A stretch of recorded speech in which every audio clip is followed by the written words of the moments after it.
ब्रह्मा का पिता है, कौन विष्णु की मां, शंकर का दादा कौन है, हमको दे बता। ये जानने के लिए कृपया सुनिए। जगत गुरु तत्वदर्शी संत रामपाल जी महाराज के अमृत वचन सर्व पवित्र धर्मों के पवित्र शास्त्रों के आधार पर। ठीक इसी प्रकार जो हंस भक्त परमात्मा का हंस और इस परमात्मा की दी हुई मर्यादा का उल्लंघन कर देगा, वो सीता की तरह पछताएगा और बहुत दूर हो जाएगा। अपना आत्मा मानव शरीर प्राप्त करके हमें क्या करना चाहिए, ये ज्ञान सत्संग से होता है। और सत्संग में आने से पता चलता है कि मैं कर क्या रहा था और करना क्या चाहिए था।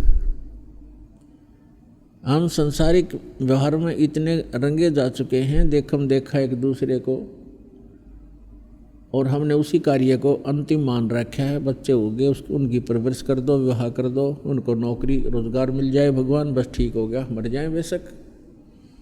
नहीं, ये जो कुछ भी होना था उस बच्चों की किस्मत ही फला करती थी जब तक हम सतभक्ति नहीं करते। जब तक हम सत साधना नहीं करते, परम संत की शरण में नहीं आते, तो अपना भाग्य ही प्राप्त होता है बच्चों को। प्रत्येक माता पिता की कोशिश होती है कि मैं अपने बच्चों को अच्छा पढ़ाऊं और ये अच्छे नौकरी प्राप्त करें, इनको सुख हो। लेकिन कितने प्रतिशत बच्चे सफल होते हैं और कितने प्रतिशत फिर वो सर्विस आदि प्राप्त कर पा रहे हैं, जो सभी एक ही उद्देश्य लेकर पढ़ रहे होते हैं। तो इससे सिद्ध है कि उनकी किस्मत ही आगे आड़े आती है जब तक भक्ति नहीं करते। और जिस समय हम सत्साधना शुरू कर देते हैं तो उस समय परमात्मा हमारे भाग्य के लेखों को बदलना शुरू कर देता है। वो समर्थ परमात्मा ही हमारे कर्म के अंक, कर्म के लेख चेंज कर सकता है। उसके अतिरिक्त कोई भी, ना ब्रह्मा जी, ना विष्णु जी, ना शिव जी, ना दुर्गा जी, ना गणेश जी, और न ही ब्रह्म और परब्रह्म हमारे भाग्य को चेंज नहीं कर सकता। जैसा जिसका संस्कार वैसा ही मिलेगा। ठीक है, जो पुण्य करते हैं पुण्य अलग जमा होते रहेंगे, पाप करते हैं उनके पाप अलग डिपॉजिट होते रहेंगे, और दोनों ही आपको भोगने पड़ेंगे।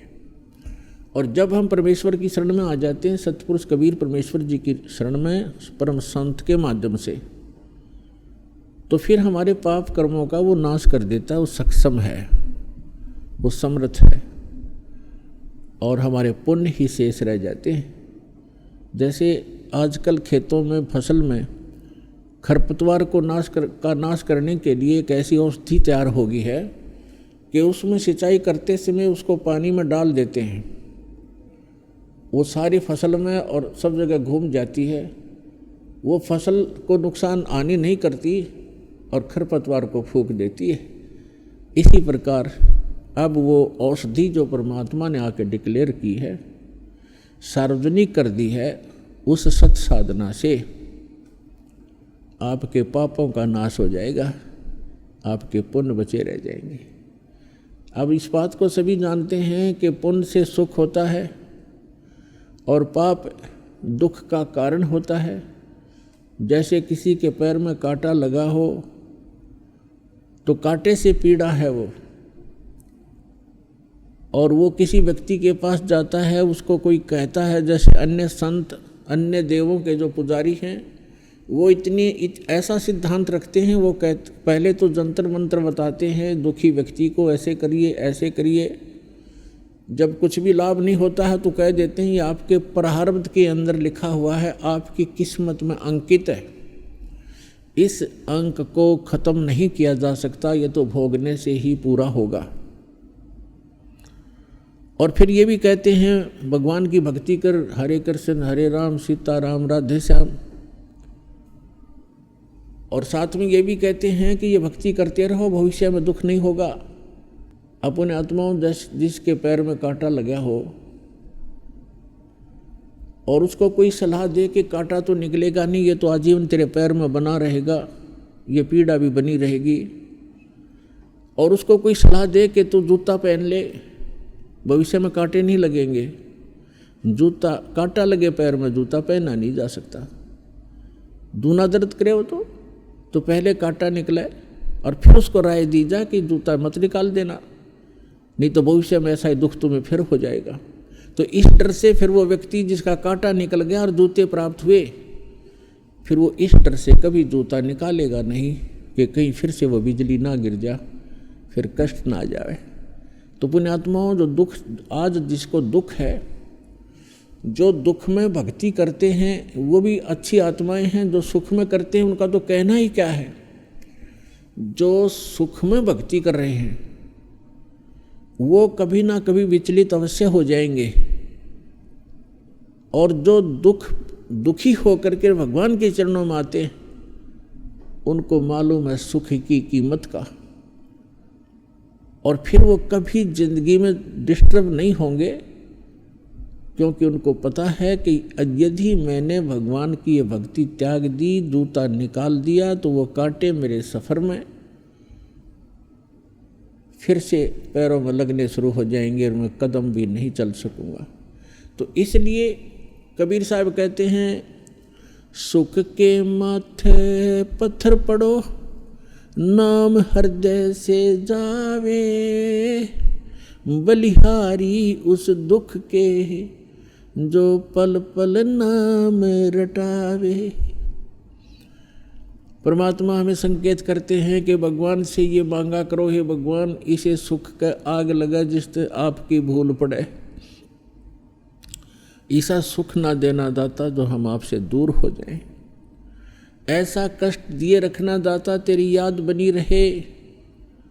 तो पुण्यात्माओं, इस जीवन में सफल होने के ये फार्मूले हैं, इनको कंठस्थ याद रखना, अपने जीवन में अप्लाई रखना। सुख बहुत खतरनाक है इस प्राणी के लिए। हम सतलोक में महासुखी थे और भगवान भूल गए, इस नकली के साथ लग गए। इसने क्या दिया हमारे को? यहाँ ये दिया, कुत्ता बनाया, कुतिया बनाई, गधे बनाए, गोबर खिलाया, किसी के कैंसर, किसी की टांग कट गई, किसी की आंखें फूटी पड़ी हैं, कोई सड़ रहा है, कोई तड़फ रहा है, कोई टेंशन से, कोई हानि से दुखी, कोई किसी कारण से। तो ये दिया इसने हमारे को, और हम अपने समर्थ को छोड़ दिया क्योंकि सुखी थी हम। तो ऐसा सुख इस पृथ्वी पर वैसे तो है नहीं, लेकिन हम झूठे सुख को ही सुख मान बैठते हैं, जिस कारण से हम परमात्मा से दूर हो जाते हैं, और फिर वो इतना महंगा पड़ता है हमारे लिए, फिर हमें कभी भी बात सेट नहीं हो पाती, बहुत समय लग जाता है। तो पुण्यात्माओं, परमात्मा हमारे दुखों का निवारण कर देते हैं।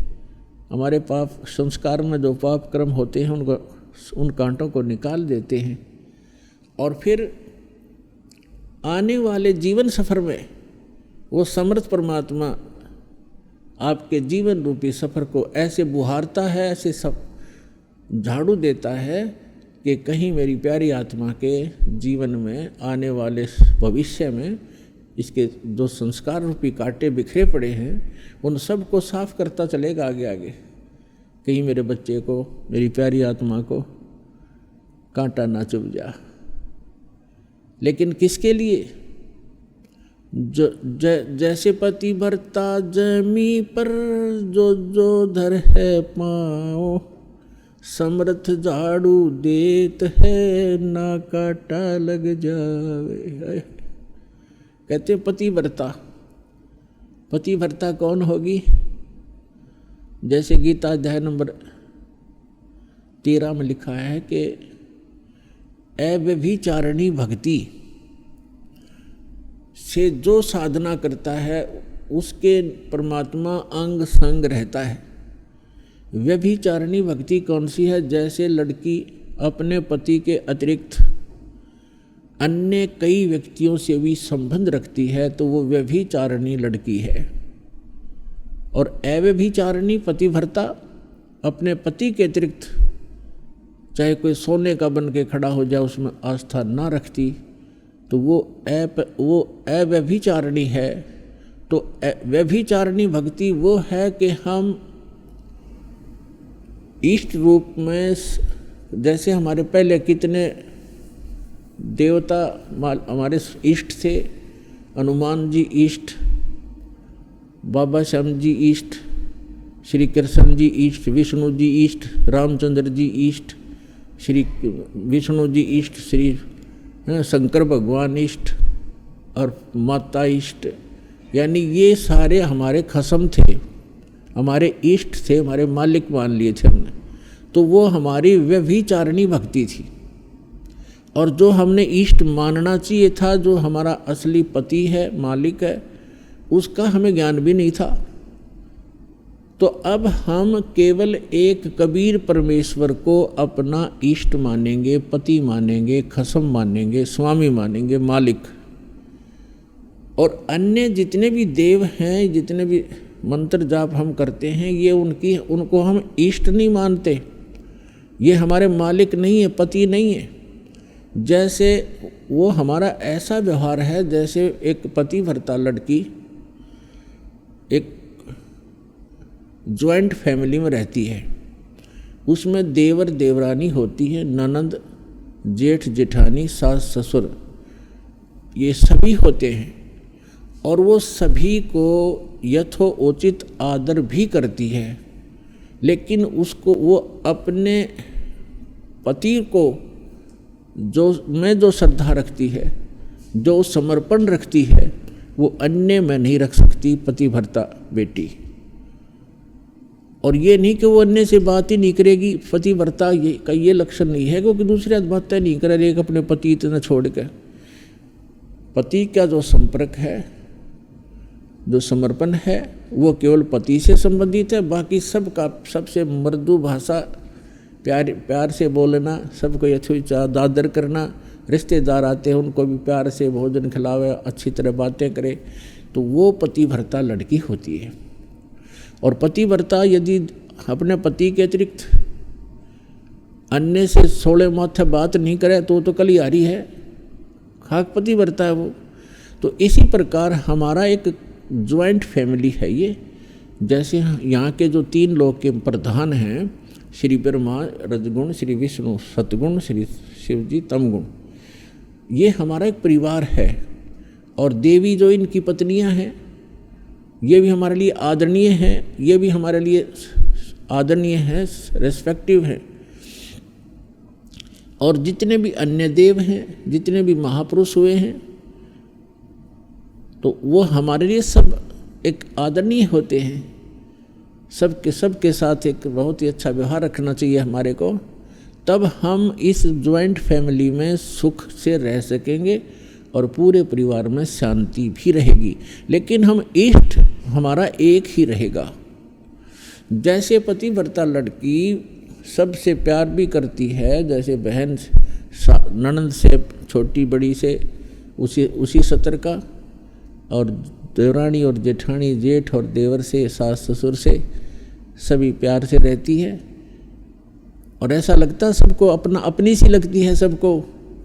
और जिस समय वो अपने पति के, जब वो अलग होते हैं, ज्वाइंट फैमिली जो फिर भिन्न भिन्न होते हैं, न्यारे होते हैं, फिर देखा उसका वो किस में आस्था थी उसकी, उसके हिस्से में, उसके बाटे में जो भी सामान आवेगा सारे ने उठा लेगी, चम्मच भी ना छोड़ रहे उनकी तरफ, और अपने पति के साथ उस मकान में चली जाएगी जो उसके बाटे में आया है।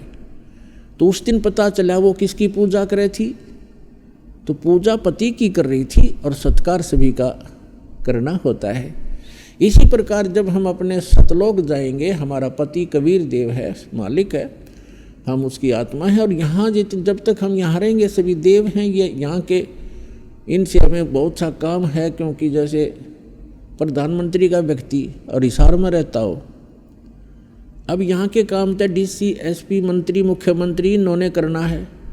एक बस फ़ोन करने की देरी है, काम हाजिर हो जाएगा। तो आपको इतनी सुविधा मिल जाएगी उस समर्थ की शरण में आने के बाद। लेकिन ये बुरे थोड़े ही है, ये उसके दुश्मन थोड़े ही, मित्र हो गए उनके। तो ठीक इसी प्रकार हम अपने कबीर परमात्मा को एज ए इष्ट पूजेंगे, और बाकी ये सभी देव हमारे आदरणीय हैं। ये हमारे सारे काम दौड़ दौड़ कर करेंगे, आपके साथ रहेंगे, आपकी सुरक्षा करेंगे, क्योंकि आप समर्थ के बच्चे हो। प्रधानमंत्री का कोई रिलेटिव यहाँ आवे, फिर देखो एसपीडीसी कैसे हाजिरी लगाओ डेली उसके सामने। तो कहने का भाव ये है कि ये बुरे नहीं हुए, हमारे जितने भी देवता हैं ये हमारे साथी हैं, ये अच्छी आत्माएं हैं, लेकिन हम इनको तंग करा करते। अब जैसे कोई हमारा कार्य होना है मुख्यमंत्री से और हम एप्लीकेशन लाते हैं बार बार डीसी का, वो डीसी का सिर में दर्द हो जाए, उसको बार बार कहता है जी मैं नहीं कर सकता इसको, आप मुख्यमंत्री जी के पास जाइए, और हम फिर उसी का अर्जी लगावा, जय हो तेरी, आप पे करोगे जो करोगे, अब पड़ी रहेगी वहाँ एप्लीकेशन, वो उसको कुछ कर ही नहीं सकता। तो हम गलती ये करते थे, जो हमारा कार्य समर्थ से होना था उसका हमें पता भी नहीं था, और हम अर्जी लगाते रहे इन देवताओं का, ये ना कुछ कर सके थे, ये और दुखी हुआ करते थे कि ये मैं कर नहीं सकता, मेरे सामने ये रोज़ हाथ जोड़ के खड़ा हो जाता है द्वार पर आके। तो इस प्रकार हम अज्ञानता से अपना टाइम भी वेस्ट करते थे और उस लाभ से भी वंचित रह जाते थे जो भगवान से मिलना होता है।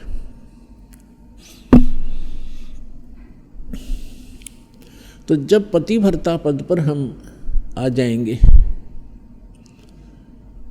जैसे पतिव्रता पति से राती, आन पुरुष नहीं भावे, बस पी हर में सुरत प्रीतम में, ऐसे ध्यान लगावे। जैसे लड़की का विवाह हो जाता है, अपने पति के घर जाती है, फिर वापस अपने माता पिता के घर आ जाती है, तो वहाँ वो अपने परिवार में रहती है, लेकिन ऊपर से आव भाव बिल्कुल सबसे बात करती है, खाना खाती है, सारी सेवा करती है, झाड़ू बुहारा करती है, लेकिन अंदर से कसक उसकी अपने पति के अंदर सुरती हरदम बनी रहती है, उसके अतिरिक्त वो किसी में सुरती लगाती नहीं।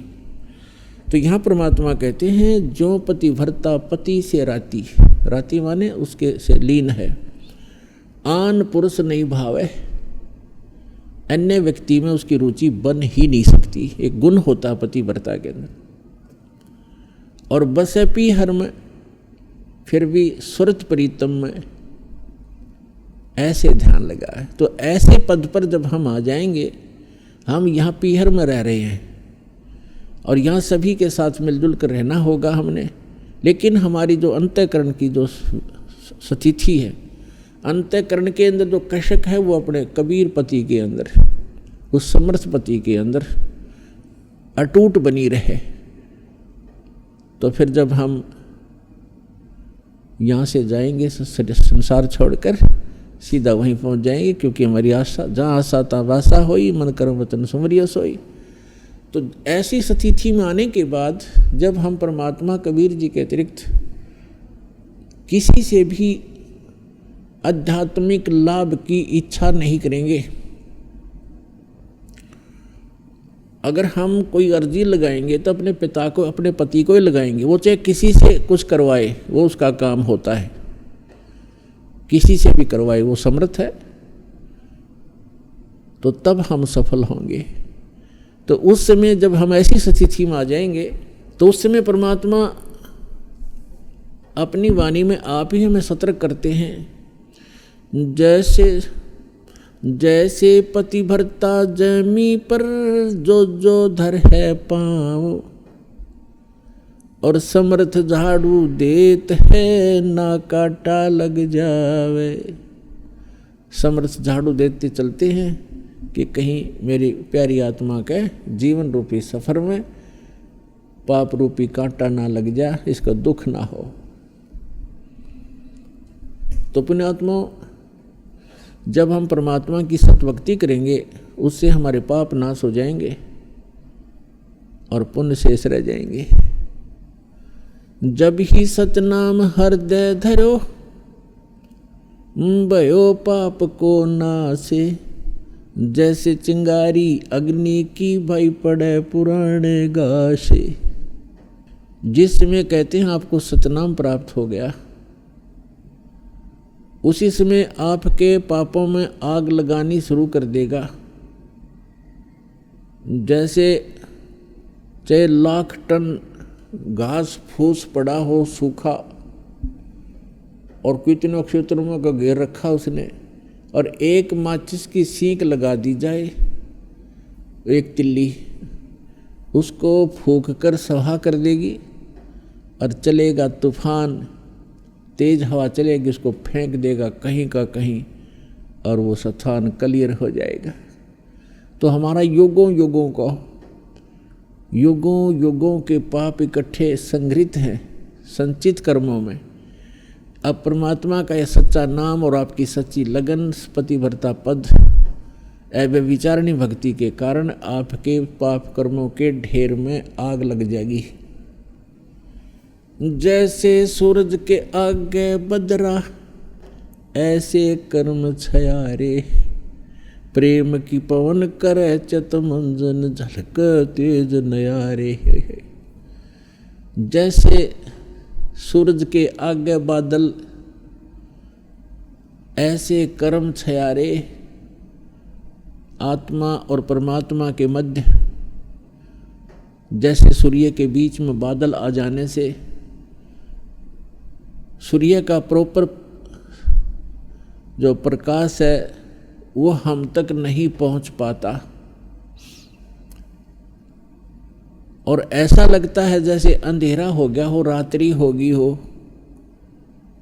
तो पुण्यात्माओं, जब तेज हवा चलती है, बादलों को इधर उधर फेंक देती है, तो फिर सूर्य का वो तेज जो का त्यों आपको दृष्टिगोचर होता है। ठीक इसी प्रकार युगों युगों के पाप कर्मों की छाया आत्मा और परमात्मा के बीच में अड़ी हुई है। इस सतनाम और सच्ची श्रद्धा और लगन से भक्ति करने से वो ऐसे हट जाएंगे, वो बादल छट जाएंगे पाप के बादल। जैसे सूरज के आगे बदरा ऐसे कर्म छयारे, प्रेम की पवन करे चित मंजन झलके तेज नयारे। प्रेम की पवन चलेगी, परमात्मा की भक्ति प्रारंभ करोगे। प्रारंभ में तो इतना आनंद नहीं आता भक्ति में, क्योंकि हमारे पाप कर्म युगों युगों के संग्रहित हैं और हमें प्रभावित कर रहे हैं। प्रारंभ में तो इस भक्ति के ऊपर धक्के से लगाना पड़ता है जीव को। इतने मंत्र तो करने ही पड़ेंगे, इतने मंत्र तो आपने करने ही पड़ेंगे। आरती भी करनी पड़ेगी, नित्यनेम भी करना पड़ेगा, रमणी भी करनी पड़ेगी। तो शुरुआत में आपको धक्के से लगाना पड़ता है और आप ना चाहते हुए भी शुरू कर देते हो, क्योंकि आपने स्वस्थ होना है, मोक्ष प्राप्ति करनी है। और कुछ दिनों के बाद फिर देखना, आप भक्ति नहीं कर लोगे तब तक नींद नहीं आएगी और वही नाम बार बार जाप करना है, कितना आनंद आना शुरू होगा। तो आपके अंतःकरण में जो पाप कर्मों का जो दबाव था, जबर था, वो हटता चला जाएगा। जैसे तुलसी पिछले पाप से हरि चर्चा न भावे, जैसे जवर के वेग से भूख विदा हो जावे। जैसे किसी व्यक्ति को जबर हो गया, बुखार, और उसको भोजन भी कड़वा लगता है, प्रतिदिन खाने वाला आहार भी मुंह को लगाने को दिल नहीं करता, उल्टी गिरने को हो जाती है। काजू, किशमिश, सेब, संतरे कितने स्वादिष्ट फल और मेवा होते हैं। उस जबरग्रस्त व्यक्ति को वो भी कड़वे लगते हैं। न तो मनुखा दाख कड़वी है, न सेब और संतरे कड़वे हैं। बुखार ने, जवर ने उसके शरीर की व्यवस्था को इतना बिगाड़ दिया कि उसको मीठी वस्तु भी कड़वी लग रही है। अब उसका तरीका क्या है? उन मीठी वस्तुओं को मीठा ही लगाने के लिए अब उस व्यक्ति को कोई कहे कि एक गिलास भोजन खा ले, बहुत सुंदर बना रखा है, हलवा बनाया है, नहीं खा सकता, कुछ भी बनाए रखा हो। तो उसका क्या इलाज है? क्योंकि उसका कारण क्या है? कारण तो ये है कि बुखार ने उसके शरीर की व्यवस्था को खराब कर दिया, जो मीठी वस्तु को भी कड़वी महसूस कर रहा है। उसका इलाज क्या है कि जैसे मलेरिया हो जाता है और कुनीन सबसे कड़वी औषधि होती है, और न चाहते हुए भी कड़वी लगो तो लगो, वो खानी ही पड़ेगी। उस कड़वी औषधि के बार बार खाने से न चाहते हुए भी खानी पड़ती है वो, और उसके खाने से बुखार नाश हो जाएगा और जो कड़वी मीठी वस्तु कड़वी लगा करती वो मीठी लगनी प्रारंभ हो जाएंगी। और जितना भी बुखार उतरता चला जाएगा उतना ही कुछ ना कुछ आहार प्राणी प्रारंभ कर देता है। तो ठीक इसी प्रकार जिनके अंतःकरण के अंदर पाप कर्मों का जबर घना है उनको परमात्मा की चर्चा अच्छी नहीं लगती, ना लगने दो। इसको ना चाहते हुए भी सुनो सत्संग को, न चाहते हुए एक बार भक्ति अवश्य शुरू करो। कबीर साहब कहते हैं कबीर हरि के नाम को हिज भजो चे खज, और उल्टा सुल्टा उगेगा खेत पड़ा जो बीज। इसने चाहे प्यार तो भज लो शुरुआत में और चाहे खज के भज लो, ये तो करना पड़ेगा। कबीर हरि के नाम को हिज भजो चे खज, उल्टा सुल्टा उग ही खेत पड़ा जो बीज। खेत में बीज डाल दिया उसने, वो उल्टा पड़ो चाहे सुल्टा, वो उगे ही उगेगा। तो इस प्रकार हमने प्रारंभ में तो ऐसे आपने करना होगा, और फिर कुछ दिनों के बाद क्या होगा कि आप भक्ति नहीं कर लोगे तब तक आपकी रुचि नहीं बनेगी, काम अन्य कार्य करने को भी दिल नहीं करेगा। तो जैसे जिनको पहले बुखार था उनको ये कहते थे कि महीने में एक बार आना पड़ेगा। दूर देश के भक्त आते हैं, उनको 3 महीने 4 महीने का समय रखा, क्योंकि डॉक्टर जो है ट्रीटमेंट करने के लिए ही मरीज को बार बार बुलाता है, उसको शौक नहीं होता। तो हम आपको इसलिए बुलाते हैं, आप आते रहोगे, आपकी रुचि बढ़ेगी, आपके शुभ संस्कार बढ़ते चले जाएंगे, फिर आपकी आप पर रुचि हो जाएगी, आप डटे नहीं डटोगे फिर तय। जब आपके पाप कर्मों का जबर उतर जाएगा फिर आप रोक के नहीं रुक सकते, आपने बुलाने की आवश्यकता नहीं, आप आया करोगे। आप इस ज्ञान से परिचित हो जाओगे और आपके अंतःकरण में जमा वो पाप नष्ट हो जाएंगे। फिर आपको सतलोक आश्रम बरवाला के बगैर कोई स्थान दिखाई नहीं देगा इस पृथ्वी पर जहाँ आप ये सोचो कि ये मेरा अपना है।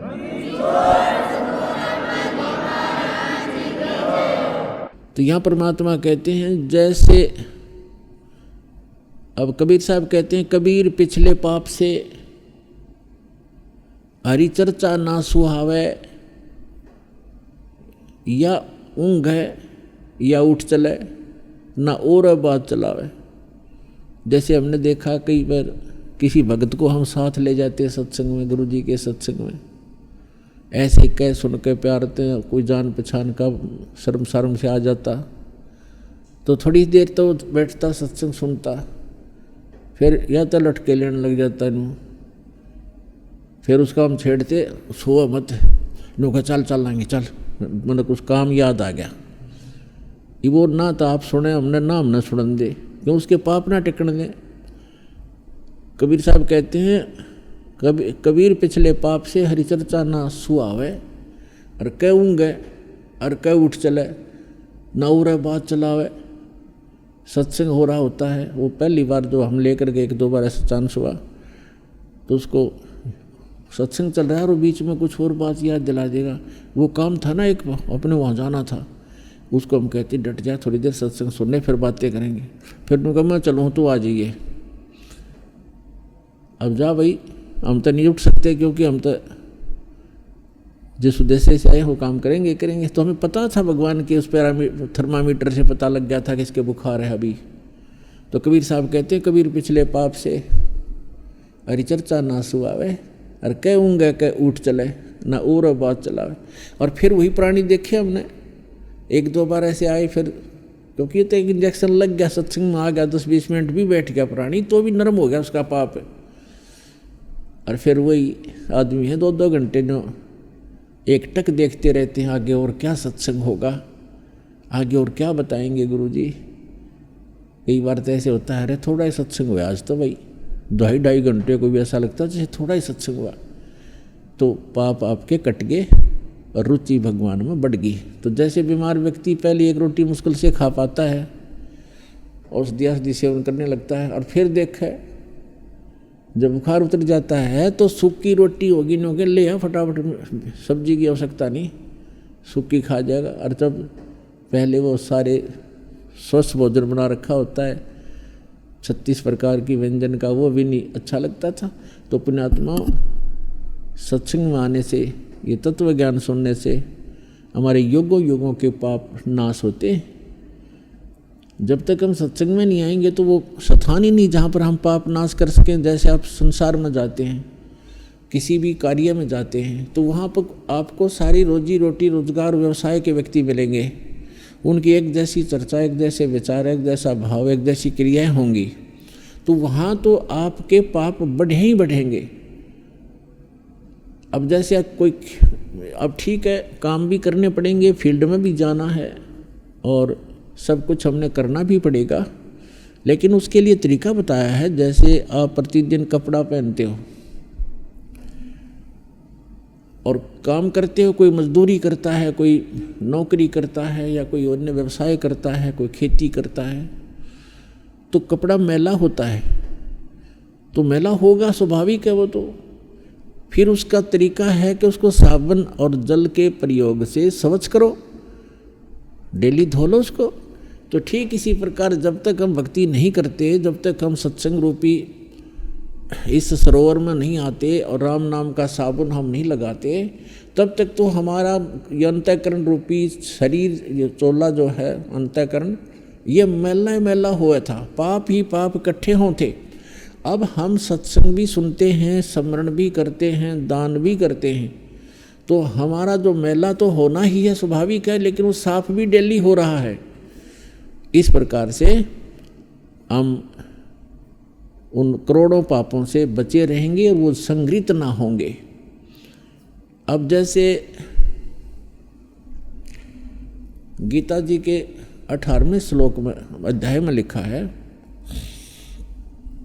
कि अर्जुन, कुछ ऐसे कर्म हैं, कोई भी ऐसा कर्म नहीं है जिसमें पाप ना होते हों इस पृथ्वी पे। कोई भी अग्नि धूमा रहित नहीं है।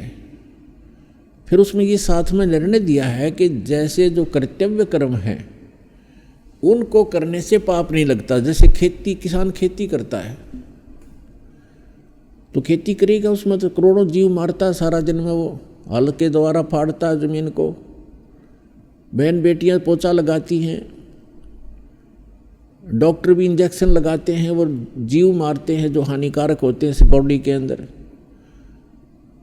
और वैसे भी कोई व्यापार बिजनेस के लिए, अपने मजदूरी के लिए चलता फिरता है, या कस्सी से धरती खोदता है, कोई भी काम करता है, रोटी बनाते हैं, अग्नि जलाते हैं, इन सब में पाप होते हैं। इसके लिए परमात्मा ने बताया है कि इसका एक विधान है, मानव शरीर प्राप्त प्राणी को गुरु बनाना अनिवार्य है। जब ही बच्चा 3 वर्ष का हो जाए उसके लिए गुरु होना अनिवार्य है, अध्यात्म गुरु। अब जैसे पुण्यात्माओं जिन्होंने गुरु नहीं बना रखे, और गुरु बना रखे हैं तो नकली बना रखे हैं, जिनको जो अधिकारी नहीं है। अब जैसे एक लाइसेंस, ड्राइविंग लाइसेंस होता है, चालक प्रमाण पत्र, तो जिसके पास चालक प्रमाण पत्र अथॉराइज्ड है, ठीक ढंग से बना हुआ, सही अधिकारी से बनाया हुआ ड्राइवर लाइसेंस है, और वो गाड़ी चला रहा है और किसी कारण से दुर्घटना हो जाती है, तो सबसे पहले जांच अधिकारी उसका लाइसेंस देखेगा। यदि उसके पास लाइसेंस है तो 90% बच गया कि ये अनट्रेंड नहीं है, इससे जो गाड़ी चलाने में कोई गलती नहीं हुई, कोई और सर्कमस्टांस बन गए हैं जिस कारण से दुर्घटना हुई है।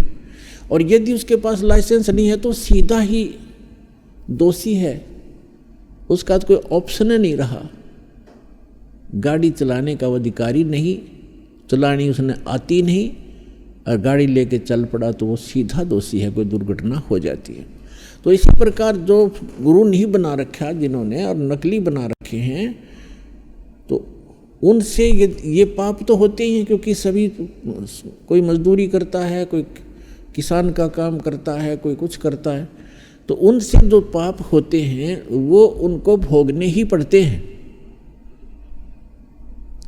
क्योंकि उन्होंने ये शरीर रूपी गाड़ी जो चलाई है इसका लाइसेंस नहीं बनवाया।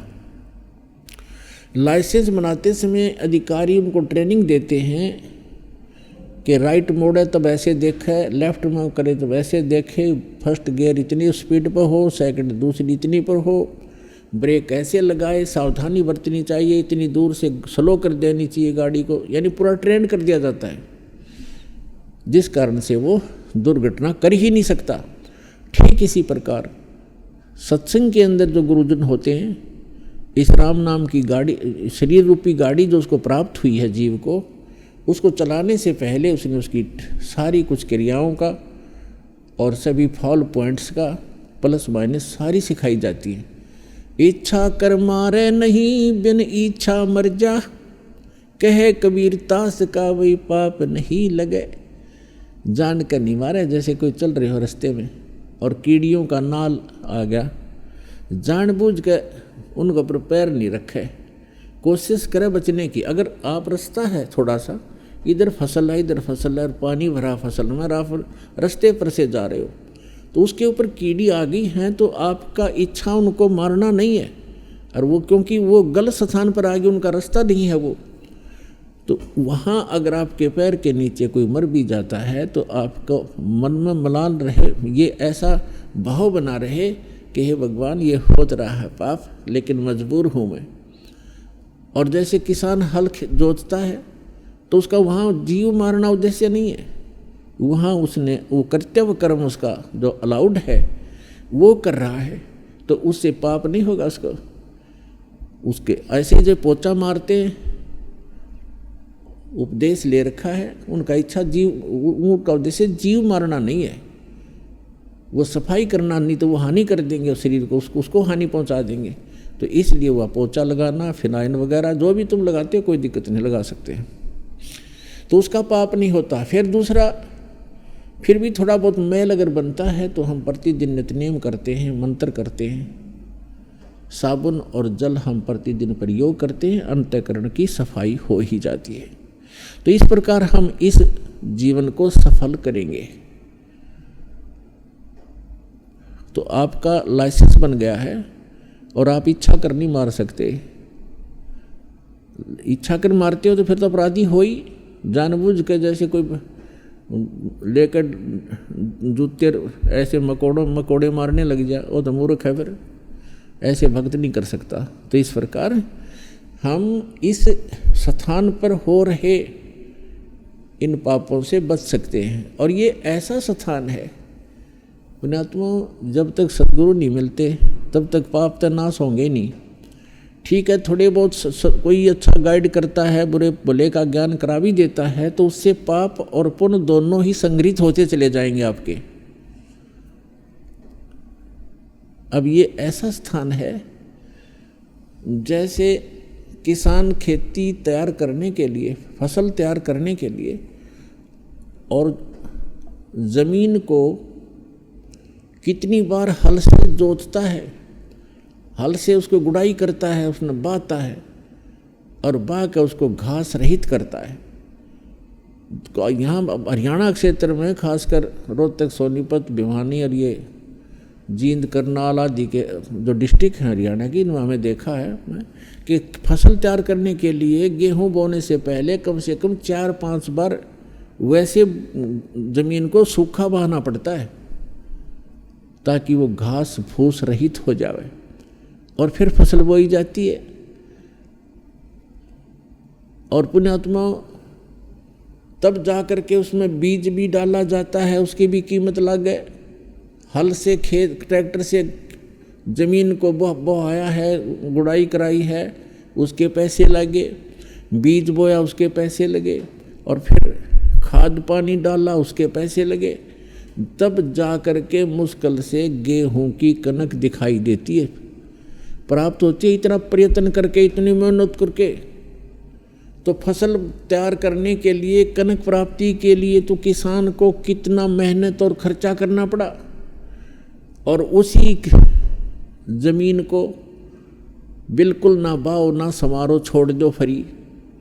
1 वर्ष के अंदर उसमें इतना अड़ंगा इकट्ठा हो जाएगा, दिखाई भी ना दे यहाँ क्या जमीन भी है कि नहीं, नो फंस जाएगा हैं। तो ये जो अड़ंगा बेमतलब का जिन अनावश्यक जो ये तापा हो गया।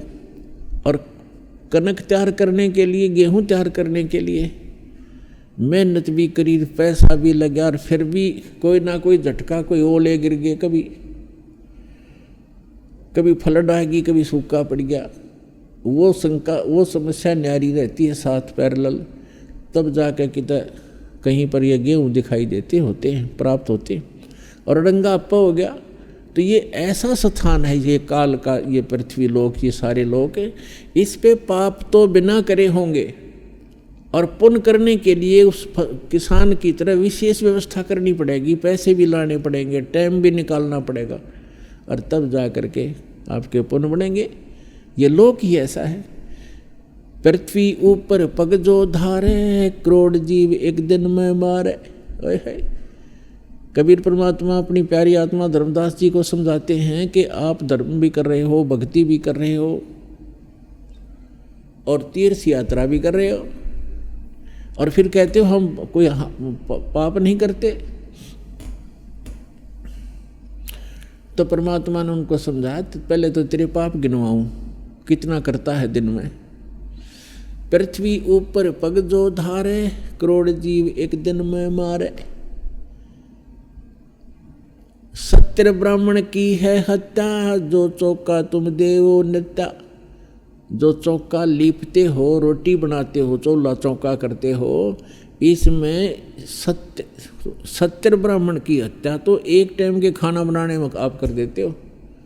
ब्राह्मण मीन भक्त, संत आत्मा की हत्या का बहुत गणा पाप शास्त्रों में बताया है। तो परमात्मा याद दिला रहे हैं कि ये तो तुझे मालूम है कि एक ब्राह्मण की हत्या का कितना पाप होता है। तो अब बताता हूँ कि सत्य ब्राह्मण की है हत्या, जो चौका तुम देवो नित्या। जो लीप ल्याप कर डेली पोचा मारते हो, सत्य ब्राह्मण की इतना जितना पाप कर देते हो। और ब्राह्मण सेंस हत्या जो होई, जल स्नान करत हो सोई। 1000 ब्राह्मणों की हत्या उस समय कर देते हो जब तीर्थ में जाकर या किसी जोड़ तालाब में आप स्नान करते हो। ऐसे सूक्ष्म जीवों को रगड़ रगड़ कर मार डालते हो, और पुण्य एक भी ना होता तीर्थ पाने का, और पाप ढेर सारे हो गए। हरी भांति पृथ्वी के रंगा, अंत कोट जीव उड़े पतंगा। सूक्ष्म कर्मी कीट मर जाई, सूक्ष्म जीव जो दर्शे नाही। हरी भांति पृथ्वी के रंगा, आपने देखा होगा छोटे छोटे जीव पृथ्वी जैसे कलर के, घास जैसे कलर के, दिखते भी नहीं और वो भी मर जाते हैं। तो परमात्मा कहते हैं तारक मंत्र कोट जपाही, ये जीव हंसा उतरे नाही। जिन मंत्रों का तुम जाप करते हो, जिन भगवानों का तुम मंत्र जाप करते हो, इनके मंत्र के जाप से करोड़ तारक मंत्र कर लियो, तुम्हारे फिर भी पाप नहीं कटेंगे। तुम कौन राम का जपते जापम, तात कटे ना ये तीनों ताप। तुम किस भगवान की भक्ति करते हो जिससे तुम्हारे 3 ताप का भी नाश नहीं हो सकता। अपने आत्मा तत्वज्ञान की कमी के कारण हम भक्ति करते करते भी फेल होकर गए पृथ्वी से। अब दया करी परमपिता ने, सतगुरु आए दया करी, ऐसे दीन दयाले। बंदी छोड़ वृत्तास का, जठरग्नि प्रतिपाले। किसी दयालु दाता खुद परमात्मा आए सतगुरु रूप बना के, ऐसे दीन दयाल। ना उनको क्या हो सकता थी से बढ़िया लोग को छोड़ के यहाँ धक्के खाए, काशी में दानक जुलाहा बने, लोगों ने पत्थर मारे। वो उसी समय ये ज्ञान दिया करते जो दास आज आपको उस परमेश्वर का दिया हुआ अनमोल खजाना बांट रहा है। उस मालिक का दिया हुआ ये ज्ञान आप तक पहुंच रहा है। उनके साथ तो जो जुल्म किए थे वो तो सुन लेते हैं, तो दास की आंखों से आंसू नहीं सूखते।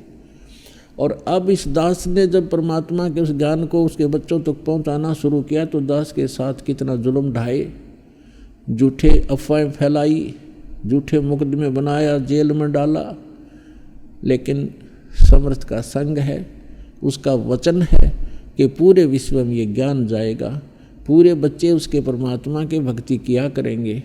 एक बार पुनः सतयुग जैसा माहौल इस पृथ्वी पर होगा, वो होगा इस ज्ञान से, और भगवान आपका पल पल पर साथ देगा। आप पर बुराई ना करोगे, और बुराई करोगे तो आपको पाप दिखाई देंगे, आप कर नहीं सकते। और जो आपकी आवश्यकता वस्तु होगी भगवान आपको सुबह रखे पाओगा आपके द्वार के सामने। ये वो समर्थ है, कोई बालक नहीं।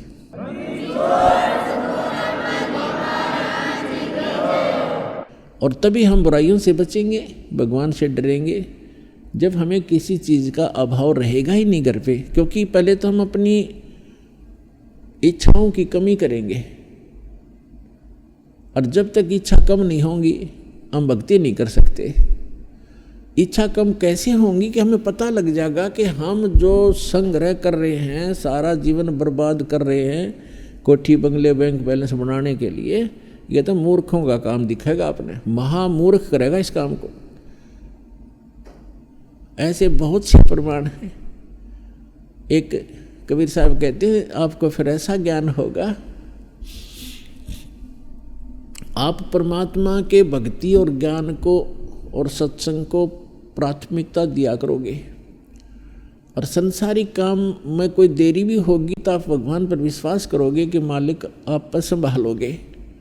संभालना भी उसी ने है। जीव तो अपने सत्तर का प्रयत्न ही कर सकता है। अब जैसे बहुत से ऐसे प्रमाण दास ने इस भक्ति मार्ग पर लगने के बाद ज़्यादा महसूस होता है, क्योंकि आंखें खुल जाती हैं हमारी, हमें ज्ञान की रोशनी टॉर्च मिल जाती है, उसके चांदने में चलते हैं, रोशनी में चलते हैं। इस दास ने दीक्षा ली थी, और दीक्षा लेने से 2-3 वर्ष पहले, सन 1983-84 की बात है, रोहतक में दास सर्विस करता था, जूनियर इंजीनियर सिविल इन इरिगेशन डिपार्टमेंट हरियाणा के अंदर। तो वहाँ एक बैंक मैनेजर था। बैंक मैनेजर ने रोहतक में सेक्टर 1 के अंदर, सेक्टर 1 में या 3 में ध्यान नहीं इतना, उसमें कोठी बनाई, कुछ तो बैंक लोन लिया, कुछ अपना जुगाड़ जोड़ रहा था। उस समय 3.5 लाख रुपए लगे थे उसके। उस समय के 3.5 लाख राज के 35 लाख। और वो कोठी बनकर तैयार होगी, उसकी मुहूर्त के लिए पंडित बुला रखे, गुरुजी आ रहे, और उधर से सारे अपने रिलेटिव और मित्र फ्रेंड्स बुला रखे। पहले तो हवन हवन करना था, फिर उसके बाद गुटी शूटी का प्रोग्राम था अलग से कमरे में। तो सुबह के समय वो संडे का दिन था, संडे था, रविवार था, और उसको कोई वस्तु आवश्यक वस्तु लाने के लिए वो स्कूटर उठा कर और बाज़ार में जा रहा था। मेडिकल मोड़ बोल रहे हैं वहाँ पर, दिल्ली रोड के ऊपर एक मेडिकल मोड़ है। मेडिकल मोड़ के ऊपर एक 2 व्हीलर से उसका 2 व्हीलर टकरा गया स्कूटर से स्कूटर। उसने तो स्पीड हो रही थी, आगे ध्यान थी, धुन लग रही थी उसकी, तो गुटी शूटी लाऊंगा और फिर आज मुहूर्त हो गया कोई ठीक है। स्कूटर से स्कूटर टकरा गया और गिर गया। ऐसे पड़ते ही एक फुटपाथ था, फुटपाथ पर लगी कनपटी, वहीं इस प्राण पूरे हो गए उस भाई के। अब मुहूर्त धरी धराई रहेगी, और 3.5 लाख की कोठी खड़ी खड़ाई रहेगी, वो कितना जाने की तो कुत्ता बन के सैर सपट्टे कर रहा होगा। तो पुण्यात्माओं, हमारे को ये दिखाई देने लग जाएंगे, फिर हम केवल उसी डलों को नहीं ढोएंगे, हम साथ में भगवान आधार जरूर बना के रखेंगे। तो फिर हमारा कोई कार्य ना भी हो तो हम विश्वास सब्र करेंगे, परमात्मा की दया है, इसमें कोई हित है हमारा। तो इस प्रकार पुण्यात्माओं, ये बहुत खतरनाक जो दौर है इस कलयुग का, इसमें थोड़ा सा सुविधा मिली है हमारे को, शिक्षित हुए, अच्छी तरह नहान धोने लग गए, बढ़िया ये इंस्ट्रूमेंट बना बैठे हम, इंटरनेट लगा लिए, हवाई जहाज बना लिए, अरे भगवान से हम कोसों दूर हो गए। एक बार दास एक अपने भगत के यहाँ गया था जहाज से, तो वापस आ रहे थे, मेरे साथ एक और भगत था। तो जहाज स्टार्ट हुआ, हमारा स्वाभाविक है कि हम मंगलाचरण करते हैं, चाहे गाड़ी में बैठे हों चाहे वैसे चले सफ़र करते समय, तो मंगलाचरण अवश्य पढ़ते हैं। जो ही जहाज स्टार्ट हुआ, तीन वाली सीट पर बैठे थे हम, दो, एक तीसरा लास्ट में बैठा था, अप टू डेट शायद युवा लड़का 24, 25, 30 साल का। हम मंगलाचरण करने लगे मन मन में, धीरे धीरे ऐसे करके। तो वो जब हमारा वो पूरा हो लिया, तब वो कहता है, आप हमारी मंगल कामना कर रहे थे? अरे वाह, 21वीं सदी में चल रहे हैं और आज भी तो भगवान मानते हो। आज साइंस ने कितनी तरक्की कर ली है, ये है वो। हमने बोले हम इस मूर्ख गिला के माथा मारा ही के समझावा इसने, क्योंकि इसकी तो बुद्धि खराब हो रही है, थोड़ा बहुत पढ़ लिख क्या होगा, कोई नौकरी बढ़िया होगी इसकी, और ये जहाज बना लिया तो इसने सब कुछ बना लिया, इसका मतलब ये हो गया। तो पुण्यात्माओं, या काल ने हमारे एक और भगवान के बीच में बाधा खड़ी कर दी है, विज्ञान।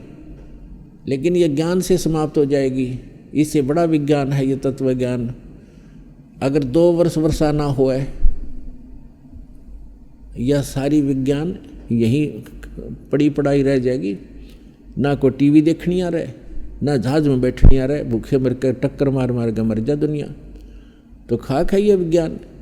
असली विज्ञान तो ये है कि परमात्मा की भक्ति करो, सारी आपदाओं को टालेगा, जियोगे तब तक सुखी रहोगे, और कोई अभाव नहीं होने देगा। इस पृथ्वी पर भी ऐसी वर्षा करने लग जाएगा भगवान अपने भक्तों के लिए, हरे भरे बाग बगीचे बना देगा, इसने के देर लगे है, और सतयुग जैसा माहौल बना देगा। तो इस प्रकार हमने परमात्मा को आधार बना कर जीना पड़ेगा यदि हम भक्ति करना चाहते हैं। तो यहाँ भगवान बताते हैं, राम नाम रटते रहो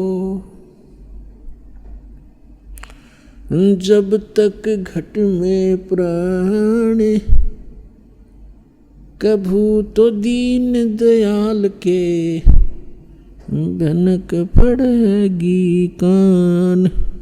मारे सत्य गुरु दे रहे, हे लारे सत्य नाम सुमर मन में लारे, मारे साहेब दे रहे। आइए अब हम उन श्रद्धालुओं के अनुभव जानते हैं जो जगत गुरु तत्वदर्शी संत रामपाल जी महाराज जी से दीक्षा प्राप्त कर चुके हैं तथा उनके द्वारा बताए गए भक्ति मार्ग पर चल रहे हैं। नमस्कार बहन जी। नमस्कार भैया जी। क्या नाम है आपका? मेरा नाम जसविंदर कौर है। कहाँ से आए हो? हम गांव अटारी, जिला मोगा से, पंजाब स्टेट से। संत रामपाल जी महाराज जी की शरण में आने से पहले आप क्या भक्ति साधना करते थे? हम गुरुद्वारा साहिब जाते थे, वहाँ सेवा करते थे। तो फिर आप संत रामपाल जी महाराज जी की शरण में कैसे आए? हमने ज्ञान गंगा पुस्तक पढ़ी और सत्संग सुना। ऐसे सुनते सुनते हमें ज्ञान हुआ और संत रामपाल जी महाराज की शरण में आई। इतनी छोटी सी उम्र में आपकी आस्था भगवान के प्रति कैसे हो गई? भगवान के प्रति आस्था ऐसे हुई जब हमने ज्ञान गंगा पुस्तक पढ़ी और सत्संग सुना। हमें ऐसा बहुत सारा ज्ञान प्राप्त हुआ। हम कहते थे परमात्मा कौन है, गॉड इज़ वन, परमात्मा एक है। उसके बारे पता लगा परमात्मा कबीर परमेश्वर जी हैं। और हमें कुछ भी ज्ञान नहीं था। हम जैसे कि गुरु ग्रंथ साहब में जो वाणी है पढ़ते थे, जपजी साहब का पाठ और सुखमनी साहब का पाठ करते थे। हमें कुछ भी नहीं पता था परमात्मा कौन है, कहाँ है। पर जैसे कि हम संत रामपाल जी महाराज का सत्संग सुना और ज्ञान गंगा पुस्तक पढ़ी, हमें पता लगा परमात्मा, असली परमात्मा कौन है जो हमारा मोक्ष करवा सकते हैं। संत रामपाल जी महाराज से नाम दीक्षा लेने के बाद आपको क्या लाभ मिले? संत रामपाल जी महाराज से नाम लेने के बाद सबसे पहले तो मुझे शरीर का कष्ट बहुत रहता था। मेरे पेट में दर्द काफ़ी था। मैं काफ़ी इलाज करवाया डॉक्टरों से, पर मुझे कोई आराम नहीं हुआ। मैं बहुत ज़्यादा बीमार रहती थी। कोई मंजे में जब इतना ज़्यादा बीमार हो जाती थी कि मैं महीना तक एक मंथली में रोटी भी नहीं खाती सी कि मैनू इन्ना टाइफाइड बुखार हो जाना। पर जैसे मैं संत रामपाल जी महाराज की शरण में आई हूँ, मुझे कभी ऐसा नहीं हुआ। मेरे पेट में दर्द इतना रहता था, बहुत ज़्यादा रहता था। पेट में दर्द मेरे अभी बिल्कुल भी नहीं है। मेरा सिर भी नहीं दुखता है। मेरी जो लत्तां बहुत दुखदियाँ सी वो भी अभी कभी नहीं दुखती हैं। और मेरे जो घर में माता जी है उनको इतनी ज़्यादा खांसी आती थी, बहुत ज़्यादा खांसी आती थी। वो रात को 12-12 1-1 बजे तक ऊपर रात को उठकर वो खांसी करते थे। बट जब रामपाल जी महाराज गुरु जी की शरण में आए उनकी खांसी सब दूर हो गई। संत रामपाल जी महाराज के अलावा हिंदुस्तान में बहुत सारे संत हैं, आप उन सबको छोड़कर संत रामपाल जी महाराज जी की शरण में ही क्यों गए? क्योंकि जो संत रामपाल जी महाराज पूर्ण परमात्मा कबीर परमेश्वर इस धरती ते आए होया, उन कोई इनका जो ज्ञान है वो किसी भी संत महापुरुष किसी भी संत के पास नहीं है जो हमारा कल्याण करवा सके। इसीलिए हम गुरु जी की शरण में आए। एक मनुष्य के लिए, एक इंसान के लिए अपने जीवन में भक्ति करना, गुरु बनाना क्यों आवश्यक है? गुरु इसलिए बनाना जरूरी है क्योंकि गुरु के बिना मुक्ति नहीं होती। जिवें कि गुरु ग्रंथ साहिब विच प्रमाण आ, वेद कतेब सिमरत सब शास्त्र इन पढ़ न मुक्ति होई, एक अक्षर जो गुरमुख जपे तिसकी निर्मल होई। चाहे असी दुनिया दे सारे शास्त्र पढ़ लिए पर साडी जिहड़ी मुक्ति नहीं आ, साडा मोक्ष नहीं हो सकता। जो कि संत रामपाल जी महाराज दी शरण विच जे असी आवांगे सानू जो तीसरा शब्द आ सारनामा, साडी उस शब्द दे नाल मुक्ति होनी आ। बाकी गुरु ग्रंथ साहिब 'च बहुत सारे प्रमाण दिते होए आ। पूरा सतगुरु सोई अखवावे, जो दो अखर दा भेद बतावे, एक छुड़ावे एक लिखावे, सो प्राणी निज कर जावे। आप संत रामपाल जी महाराज जी के ज्ञान के बारे में क्या बताना चाहेंगे?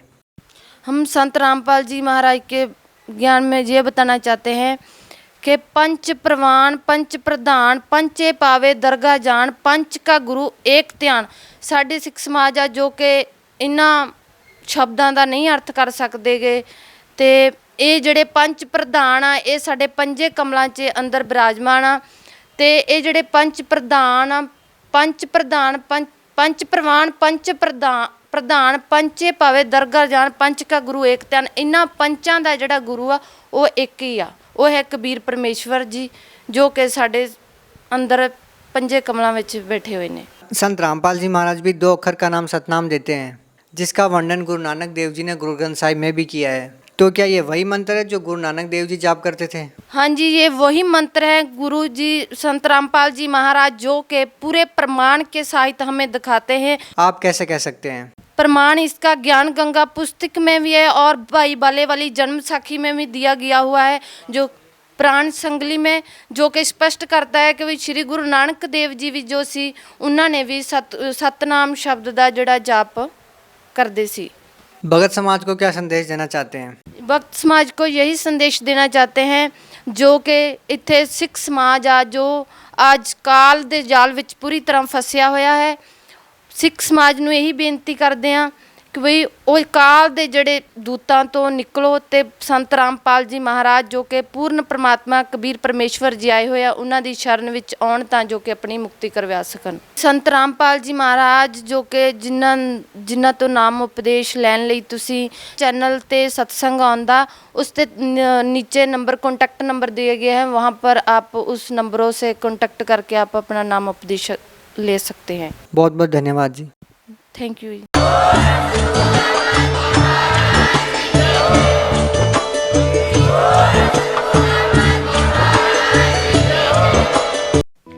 आप सुन रहे थे जगत गुरु तत्वदर्शी संत रामपाल जी महाराज के मंगल प्रवचन।